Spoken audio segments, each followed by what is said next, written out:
I Because, guess. 2020 was just like, I saw somebody get flashbanged in the middle of the street and was like, Wow. what the fuck just happened? Yeah, no kidding. Yeah. I guess in a sense that kind of leads you to like the black anarchist kind of view of thinking of things rather than like your, because you said you were like a ward of the state. So you dealt directly with the failure of these institutions and like in a way that a lot of maybe white anarchists like myself haven't. Yeah. I feel like a lot of white anarchists' first time dealing with the state is when they voluntarily arrest themselves for a protest. Right. Which is like a conversation within the movement of like, that's why people with such privileges decide to take such risks.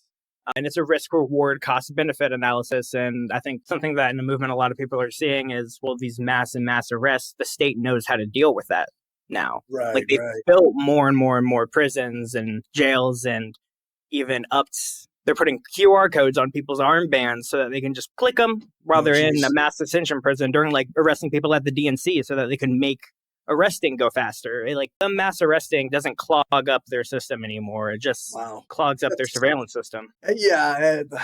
And we're supposed to believe that it's just Trump that's the authoritarian here, right? No.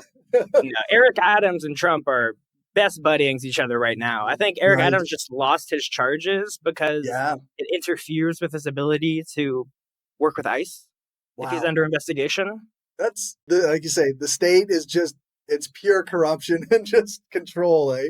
Like, what the fuck? Yeah, power's one hell of a drug. Yeah, no kidding. I guess, not to derail where we were, but like, obviously you're here because you have a podcast. That's how I know who you are.